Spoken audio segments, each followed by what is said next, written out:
What is going on, guys? This is Miasin, and a lot of new cards have just been announced. Some of them actually help Cyber Dragons quite a lot.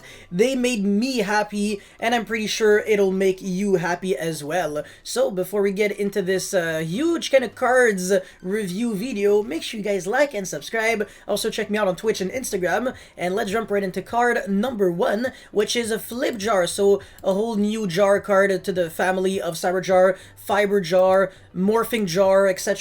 So level 3 Earth Rock Flip effect. Would have been searchable by Block Dragon, but big rip. You can only use this card's name once per turn, so flip effect, obviously. Change all other monsters on the field to face down defense, then return all face-up spell or traps on the field to the hand, then each player can set spell and traps from their hand up to the number of cards they returned to their hand by this effect. Not only is this really slow, but I can't really think of any good deck that would really want to utilize this, regardless of if you're like actually a control flip deck or something. So yeah, this isn't a card that will really have a lot of practical play. Alright, the next one is Peon the Silver Dancer. Link 2 Wind Plant, 2 plant monsters, so it's not just Sylvan monsters only. You can only use the first and second effect of this card's name once per turn. If this card is Link Summon, you can excavate up to 3 cards from the top of your deck. Then you can special summon up to 2 excavated plant monsters, but they cannot be used as Link material like pretty much ever. Also send the rest to the graveyard. So with cards like Sylvan Charity and other stuff, you can actually stack your deck with the plant monsters from your hand. So in other words, if you are trying to synchro or exceed with plant monsters that are a little cloggy in your hand, you can return them back to the top and then special summon all of them with Peon.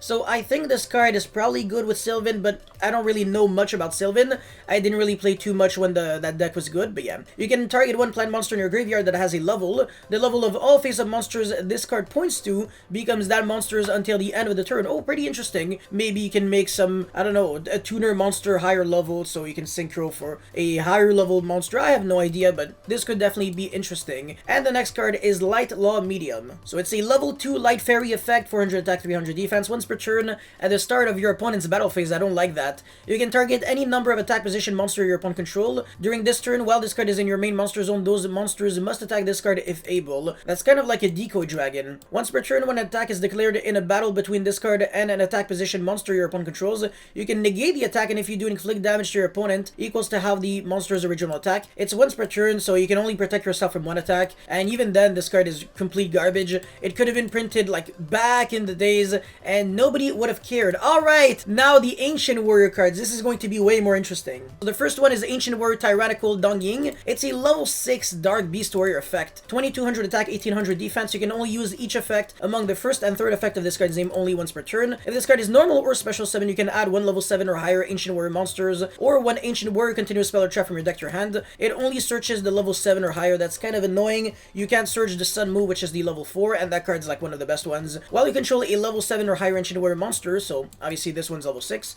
your opponent must pay 400 life points to activate card effects. And if a monster is sent to your opponent's graveyard, you can target one card in your opponent's graveyard, banish it, and if you do draw one card, that's pretty cool. But again, it's a level 6. It's not like a level 4 or something. So you're going to have to find a way to like special summon this with the effects of the continuous spells, which is a little annoying. So this doesn't increase the consistency of the deck at all. Like, it still stays the exact same consistency wise.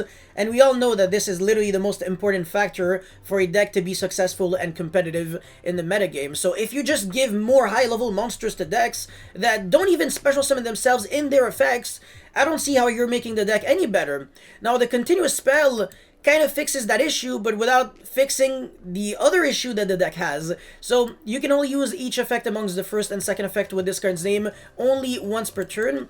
During your main phase, you can special summon 1 Ancient Warrior monsters from your hand, and if you do, you take damage equal to its level multiplied by 100.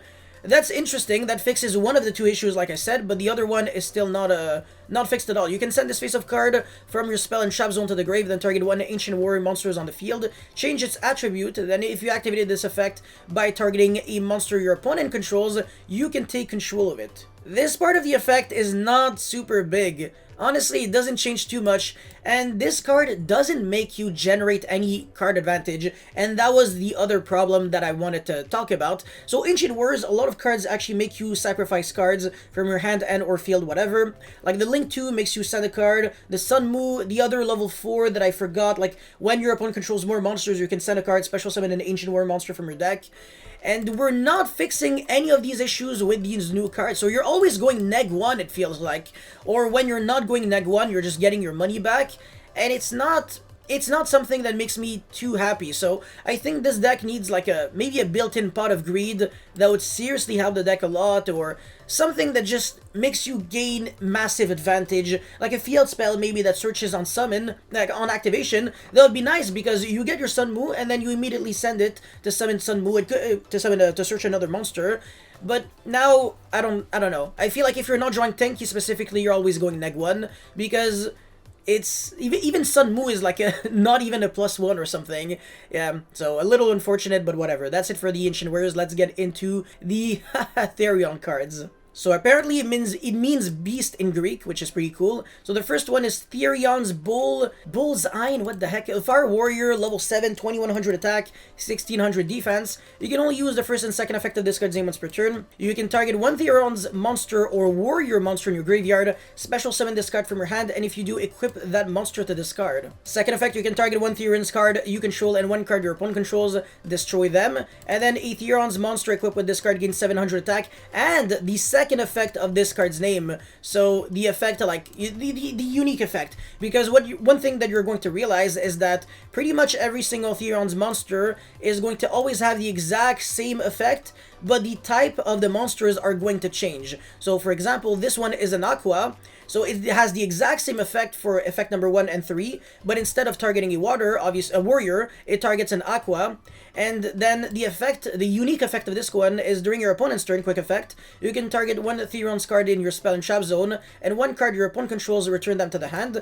That's pretty cool. A compulse is very nice, we're not saying no, and you're pretty much getting like a +1 off of compulsing back, because the Therion's cards would always get back a Therion's card from the graveyard to the field, and then you bounce it back. So yeah, with one card, you end up on a card on the field and one card in hand, and your opponent lost a card. So that's just fantastic. Now the third one is a psychic monster. We don't see that every day. While you control an equipped card, the Therion's monster you control cannot be destroyed by your opponent's card effects. I think this is probably one of the least relevant ones.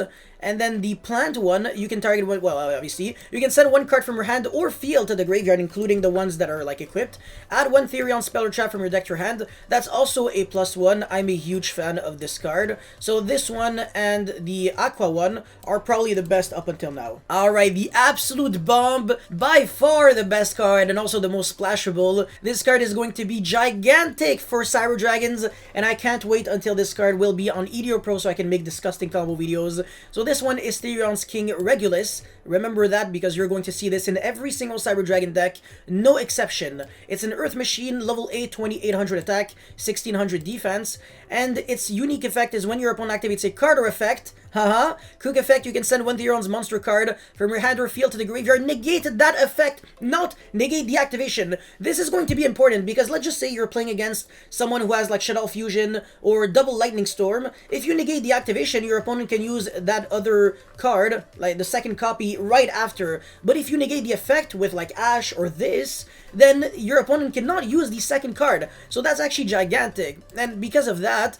this card is going to be kind of exactly what's going to fix Cyber Dragons almost in a way, because we kind of had a huge problem against cards like that if we were playing, let's say, Cyber Dragon Trap, and you can actually summon this very early to protect yourself around the hand traps, and then you still have a level 8 monster that can make potentially Dingirsu, stuff like that. You can send additional copies of whatever the other Therion's monster from your hand, so if you draw like multiples, then you don't have to always send it.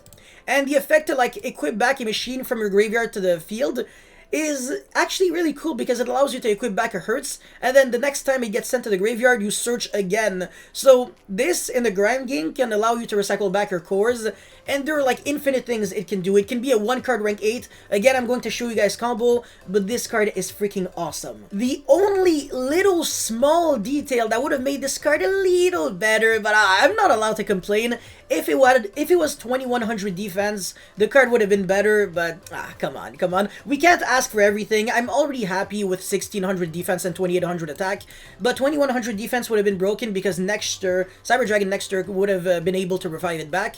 But again, I will take what we have. I am super happy. Thank you so much, Konami. You definitely made my day. This card is probably going to be anywhere between a 2 to 3 of in Cyber Dragon. But again, when it will be legal in Edo Pro, I'm going to make videos with this. So yeah. Anyways, the field spell also, this theme already is looking pretty freaking awesome, but it doesn't have a normal summon. So that's one kind of issue that I have.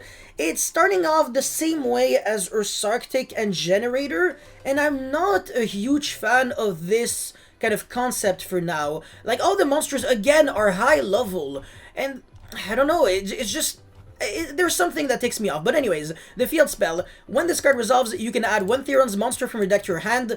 Absolutely beautiful. These are the kind of field spells we always want to see.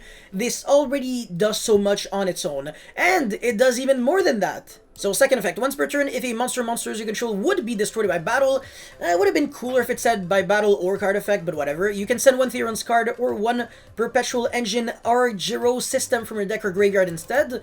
Not too bad. Once per turn, when a monster is destroyed by battle and sent to the graveyard, you can target one Theron's monster in your grave, add it to your hand. This is actually better. So I actually like this more than I like the if it would be destroyed by battle, but you know, I'll take that any day of the week, right? The monster already has 2800 attack, so imagine if your opponent's like only out is like special summoning a monster with like 3k inherent summon and then jump over and you're like field spell protect, and then if it actually dies you get to like recycle it back again and then you get another negate next turn. Because of this and the fact that you have like consistent recursion in your deck, I can definitely see this being very good again even in Cyber Dragon.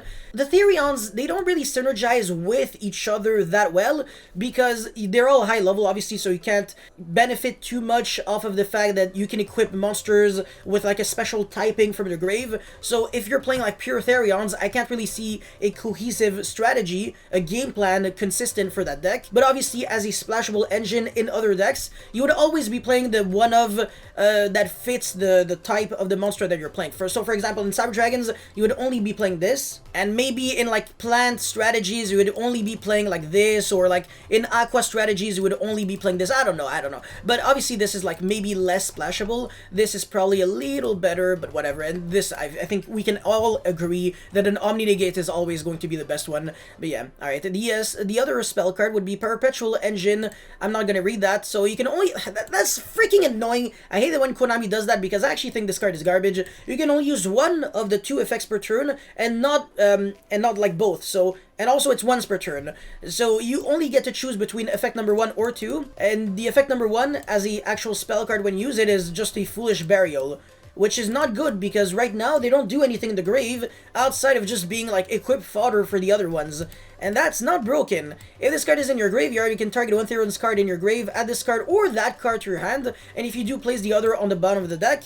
Not gonna lie, I like this card a lot, but I think it wouldn't have been unfair if you could use both effects in one turn, honestly. So yeah, I don't know. I'm not a huge fan of this. Like, it got nerfed for no reason. But yeah, Theron's Charge.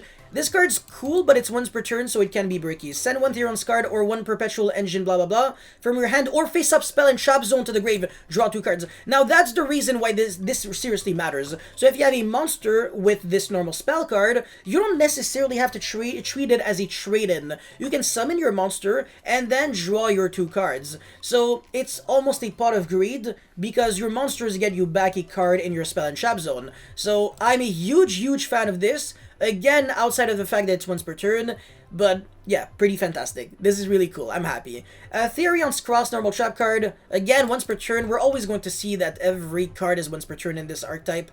When you're unlike Sky Striker, which actually needed to be once per turn, engage.